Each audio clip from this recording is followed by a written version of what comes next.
protesto guardar y hacer guardar la Constitución política de los Estados Unidos mexicanos y las leyes que de ella emanen, y desempeñar leal y patrióticamente el cargo de Presidenta de la República que el pueblo me ha conferido, mirando en todo por el bien y prosperidad de la Unión, y si así no lo hiciere, que la nación me lo demande.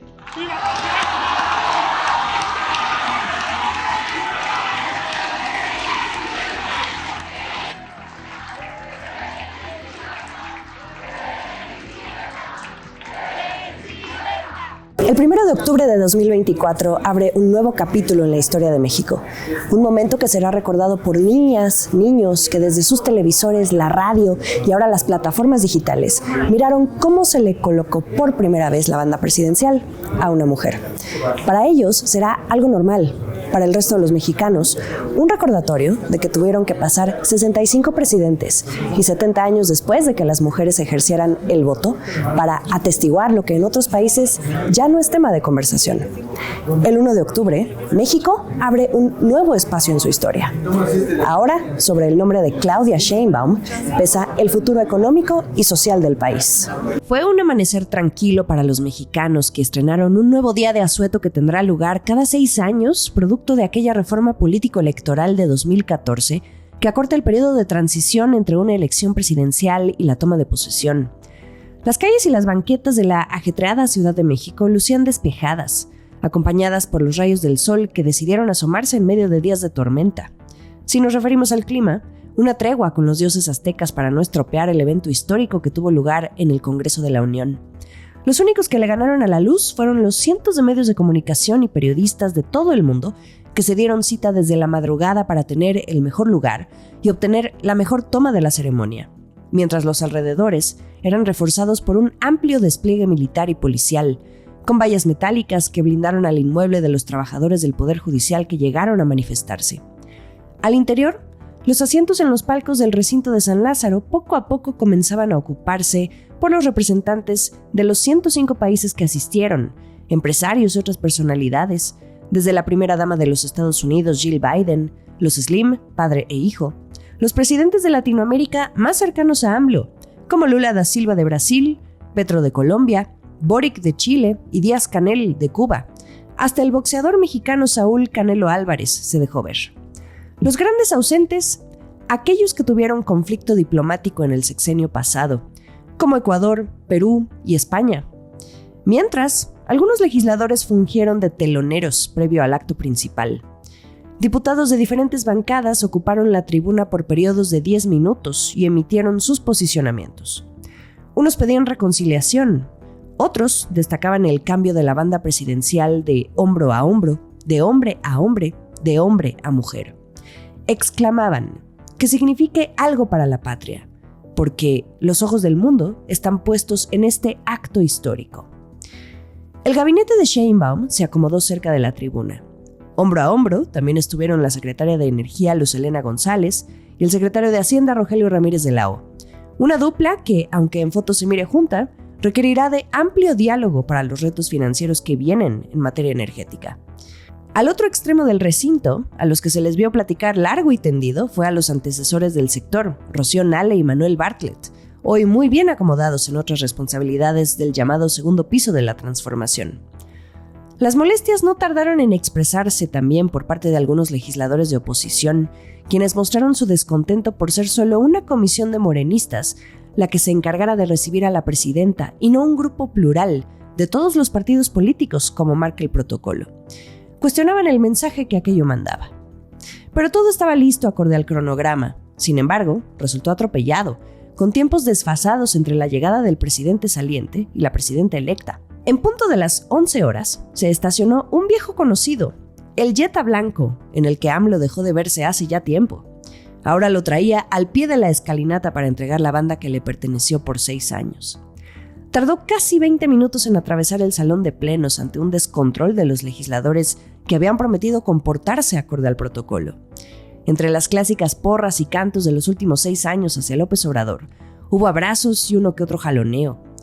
Ante la espera por la presidenta, quien apenas iba a medio camino, la fila para lograr una foto con el presidente se hizo inevitable. Quizá porque muchos saben que puede que sea la última vez que tengan la oportunidad de verlo, antes de que se vaya a la chingada, su rancho. Cada toma de posesión en México tiene su momento de informalidad. Y este fue uno de esos. Incluso porque se hicieron 2 filas. La de los legisladores morenistas que querían selfies con AMLO y la de los legisladores de oposición que querían una fotografía con su enemiga pública número 1 del momento, la ministra presidenta Norma Piña, quien se encontraba a solo 2 sillas de distancia de él. Nunca se saludaron. No se perdió la oportunidad de evidenciar la marcada ruptura tras la puesta en marcha de la reforma al Poder Judicial, que convocará a elecciones tan pronto como en 2025 para renovar los liderazgos vía el voto popular. Hacia las 11:25 horas, Claudia Sheinbaum finalmente llegó al recinto en compañía de su esposo. Los vítores de Viva AMLO se transformaron en Viva Claudia. 10 minutos después, a las 11:35 horas, una vez que la diputada de Morena y luchadora social Ifigenia Martínez le traspasó la banda presidencial, México oficialmente tenía nueva presidenta. Decimos con certeza y sin temor equivocarnos. La historia y el pueblo lo ha juzgado. Andrés Manuel López Obrador, uno de los grandes.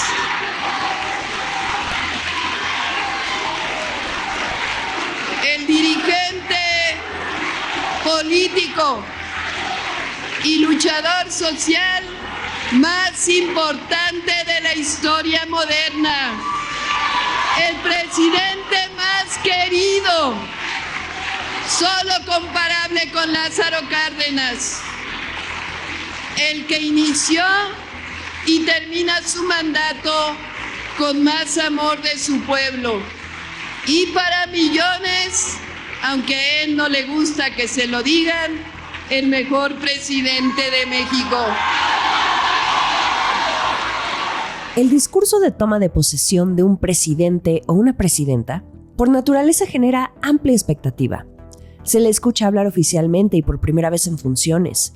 Revela su estilo, el tono, el mensaje, el carácter, la personalidad, lo que transmite. Para quienes pensaban que Claudia Sheinbaum pudiera cambiar su discurso apenas la cadete del colegio militar le colocara la banda presidencial, se quedarán con las ganas, al menos en una primera etapa del sexenio. Puede durar meses o un par de años. Por ahora, el discurso de la presidenta Claudia Sheinbaum no varía y se mantiene en la línea de lo que ha venido repitiendo desde la noche de la elección que le dio la victoria con más de 36 millones de votos. La apuesta es clara, es la continuidad al proyecto de su antecesor.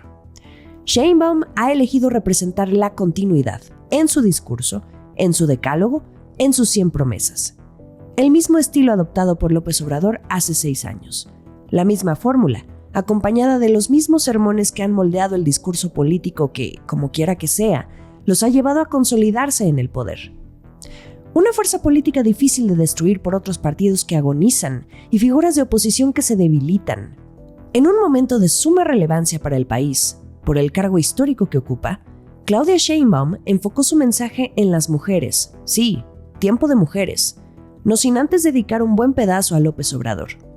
El inicio de su discurso fue la anécdota del juicio de desafuero que López Obrador vivió en ese mismo recinto hace 19 años, para después asegurar que el tiempo, la historia, les había dado la razón. También le reiteró su compromiso de seguir la línea marcada y recordó lo logrado al ocaso de su sexenio, como la aprobación de la reforma al Poder Judicial. Frente a la ministra presidenta Norma Piña, de la Suprema Corte de Justicia de la Nación, a quien Sheinbaum sí saludó ante la mirada de un López Obrador vigilante, ella expresó lo siguiente, mientras Piña la miraba fijamente, sin hacer gestos. Piénsenlo, solo por un momento. Si el objetivo hubiera sido que la presidenta controlara la Suprema Corte, hubiéramos hecho una reforma al estilo Zedillo. No, eso es autoritarismo. Nosotros somos demócratas. Ya adentrada en el discurso, la presidenta Sheinbaum volvió a hacer de los empresarios e inversionistas la prioridad en sus mensajes clave, al prometer que las inversiones estarán seguras y que gobernará sin autoritarismo. Sheinbaum mencionó un decálogo con los principios de lo que López Obrador denominó humanismo mexicano como modelo de desarrollo, y después se refirió a la materia económica. Gran parte de ello lo dijo más tarde en el Zócalo. Antes de pronunciar su punto de vista sobre no ser autoritarios sino demócratas, las palabras que acaban de escuchar, también aseguró que en su gobierno habría Estado de Derecho. La ministra Lenia Batres, quien fue designada durante la administración de AMLO, fue la única de los 10 ministros de la Suprema Corte que vitoreó y aplaudió las palabras de Sheinbaum. El resto solo miraba fijamente sin reaccionar visiblemente a las declaraciones. La primera mujer presidenta continuó con la agenda económica. Anunció que en las próximas semanas se convocará a empresarios para confirmar el acuerdo que mantiene sin aumentos los precios de la canasta básica. Dijo que dará seguimiento a la pensión para personas adultas mayores y a los programas sociales. AMLO dejó ver una leve sonrisa tras escuchar que su sucesora quiere construir el doble de los kilómetros que quiso construir el presidente con los trenes de pasajeros. En unos días también dijo que presentará el Plan Nacional de Energía, ese que lleva prometiendo desde la campaña presidencial y que incluye nuevas inversiones en transmisión, generación y un programa ambicioso de transición energética hacia fuentes renovables de energía que contribuyan a disminuir los gases de efecto invernadero que provocan el cambio climático. Asimismo, anunció que este mes se iniciará con el ordenamiento de las concesiones y la transmisión de derechos de agua, por lo que se firmará un acuerdo nacional por la seguridad y sustentabilidad hídrica, en el que se busca que estén todos los actores. En este sentido, dijo que se harán las reformas jurídicas que se requieran para garantizar el agua como recurso de la nación. El último sorbo. Hacia la 1 de la tarde, Sheinbaum se dirigió a Palacio Nacional a todo menos a descansar. Le tomó protesta a su gabinete, se reunió con algunos mandatarios asistentes a la toma de posesión, ofreció una comida a los invitados especiales y después el postre, que sería la plancha del Zócalo. Muy al estilo y con el sello que implementó López Obrador hace 6 años, le esperaba una multitud de 400,000 personas, según cifras de la Secretaría de Gobernación, para verla recibir el bastón de mando por parte de 70 pueblos indígenas y afromexicanos, la tradicional ceremonia, y después escucharla recitar sus 100 compromisos, más rápidos que los que AMLO se aventó en su momento, aunque la mayoría similares o en la senda de la continuidad. Entre estos destacaron al menos 17 compromisos económicos. Aquí ya el clásico convertido en primer mandamiento, respetar la autonomía de Banco de México y mantener un equilibrio razonable entre deuda y PIB. Eso está por verse en el presupuesto 2025 que se presentará en noviembre. También destacan los clásicos fortalecer el Internet, a Pemex y CFE, los no aumentos a los precios de los energéticos por encima de la inflación, ni los productos de la canasta básica. Se continuará con el aumento al salario mínimo para que llegue a representar 2.5 canastas básicas. Actualmente equivalen a 1.6. Y aquí los puntos más frescos, por decirlo de alguna manera. Presumió que iniciará el programa de digitalización de trámites más grande en su historia para facilitar el acceso al pago de impuestos, trámites y servicios. También anunció un programa de desarrollo tecnológico para la innovación. Por cierto, adelantó como parte de este programa la producción de un auto eléctrico de acceso popular, la integración a la cadena de producción de semiconductores, inteligencia artificial y la producción de drones. Las pensiones también tuvieron su lugar. Dijo sin más detalles que se aprobará una reforma constitucional para mejorarlas, aunque hizo más énfasis a la contribución del fondo de pensiones que ya se creó en el gobierno de AMLO. Además, retomó su propuesta de establecer la obligatoriedad de la seguridad social para los repartidores de las plataformas de delivery como Rappi y Uber Eats. Sobre la semana laboral de 40 horas, dijo que buscará alcanzarla de manera gradual durante su sexenio. Sobre la producción de petróleo, reiteró que el objetivo es el autoconsumo, pero aquí su toque, y quizá en donde más se separa de la política energética de AMLO, que se basó en las energías fósiles.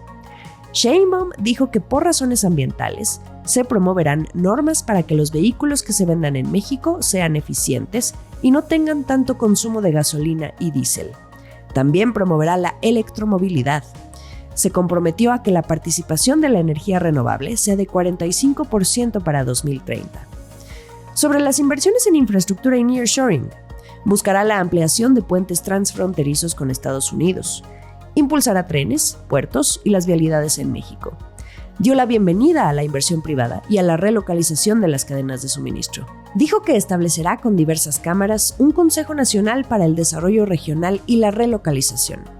Y de paso, reiteró su compromiso de campaña de crear 100 nuevos parques industriales. Por último, que construirá al menos 1 millón de viviendas. Anunció un programa enfocado a jóvenes que les permitirá rentar una vivienda para después adquirirla. Y una observación que no quiero dejar pasar.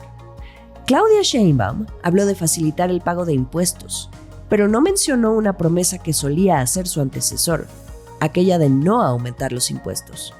Si hay algo a lo que apuntan los economistas y analistas, es la necesidad de una reforma fiscal que ayude a aliviar el déficit y los márgenes presupuestarios. Claudia Sheinbaum ya tiene listos los costales de cemento para construir ese segundo piso de la transformación, ya muy insertado en su narrativa. Sin embargo, la resistencia del mismo dependerá de su capacidad para finalmente poner distancia de su mentor político, algo que no se vio durante el periodo de transición. Los inversionistas siguen vigilantes. Soy madre, abuela, científica y mujer de fe. Y a partir de hoy, por voluntad del pueblo de México, la presidenta constitucional de los Estados Unidos mexicanos. No les voy a defraudar. Les convoco a seguir haciendo historia. ¡Que viva la Cuarta Transformación! ¡Que viva México! ¡Que viva México! ¡Que viva México!